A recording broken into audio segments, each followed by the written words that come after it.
Welcome back to the Morning Blend, where we are cooking with Thunder Bay. Recently, the 33rd annual Taste of Milwaukee was held at Potawatomi Hotel and Casino. It featured some of the city's best restaurants all under one roof, and the prize for the best signature dish went to Thunder Bay. Yeah. So we're here with the award-winning Mike Stigler. We knew you were award-winning, but now it's like confirmed. And you're going to share the recipe with us? You're going to give it away? Yeah, definitely. You know, it's a real simple recipe, and the simple recipes usually are the ones that turn out to be really good. So I thought I'd bring it on and share and show you guys how we put it together. Who created this recipe? It was sort of a group effort of people. We, you know, like most of the recipes that we make, we'll try it one way and keep trying it different ways and let people try it and you know, kind of make a group consensus call.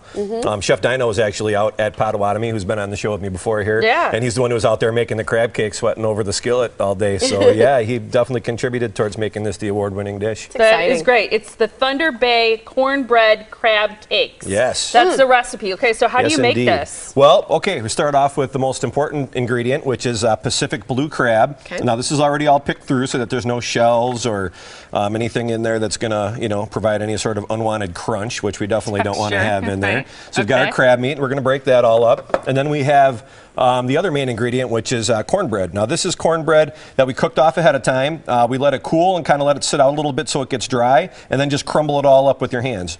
Oh, cool. Yep, so you go ahead and add the cornbread in there. So it almost looks like 1 part crab to 1 part corn It's pretty close, yeah. It's about 10 ounces of cornbread and then about a pound of the fresh crab. Okay. And then, you know, the thing with crab meat is that a lot of times it'll have different amount of liquid moisture in it, so you kind of might have to adjust the recipe a little bit, but that's sort of about what it is.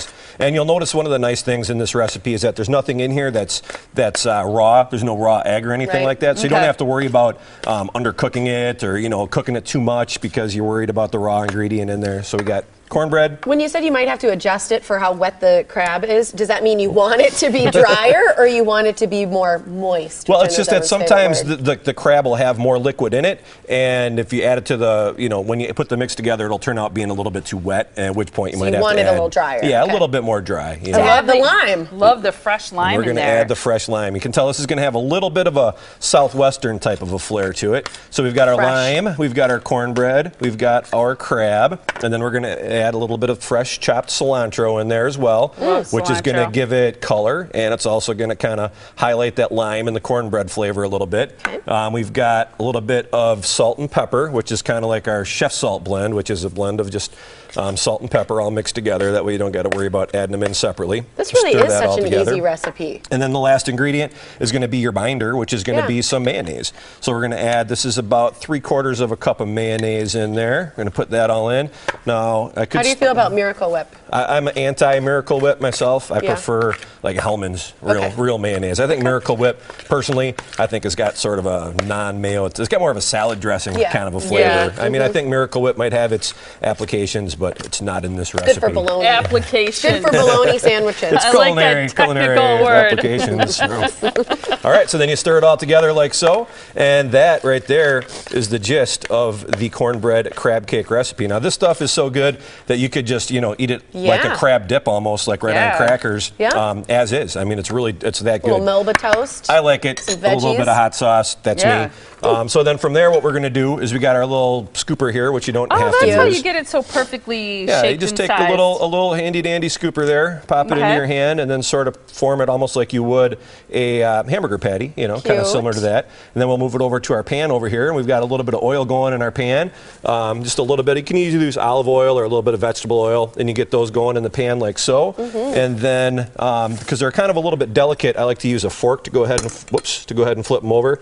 So you're just going to go ahead and give it a little bit of a flip there. And they get nice and golden brown on that side as well.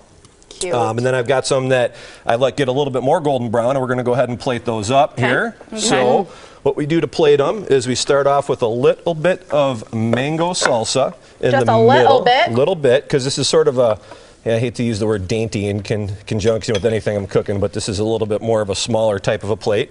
So we've got our mango salsa in the middle, which is made with fresh mango salsa. Remoulade sauce is going to go on there too, which I can tell you're a big fan of the remoulade sauce. Squirted it in my mouth. A little bit of remoulade sauce on the sides there as well. 1, 2, 3 little dots of that. That's it? A little bit of cilantro around there. Well, it's got to look pretty, you know. Get a little crazy. You can chase it. How about if we serve it with the side like that? And that's the Thunder Bay Grill cornbread crab cakes. All right, get in there and taste it, Tiff, because I'm going to give a few details about two things. Mother's Day. One is Easter Day brunch, which is this Sunday, April 5th. Do you still have room for Easter brunch? Unfortunately, not really. You know, Okay, I mean, we might be able to take some walk-ins if you want to roll the dice and gamble, but most of the big groups and stuff are already taken. Okay, but if people are smart, guys, listen up. You're going to be thinking about Mother's Day because that is Sunday, May 10th. And let me tell you, Mom does not want to cook on Mother's Day. Fair to say, right? She definitely does not. You know, bring Mom out to Thunder Bay and we'll do all the cooking, we'll do all the cleaning. We'll make her feel special on that day, and we're going to have everything out there from mahi-mahi and, you know, various different sliced primes, sliced meats, breakfast stuff, you know, the whole full buffet. Really, really yummy. So don't forget Mother's Day, May 10th. Make your reservation now, 262-523-4244. They are located at I-94 and Highway 164 in Pewaukee. That's exit 294. Super easy to find. ThunderBayGrill.com is the website to visit. And this recipe, fantastic. Congratulations. Well, thank you very much. Did you give the remoulade recipe too? Yeah, it might be on the website from a previous episode. From your, the morningblend.com. Remoulade. Yep. Okay. Love it. Thanks, Mike. Great You're to welcome. see you.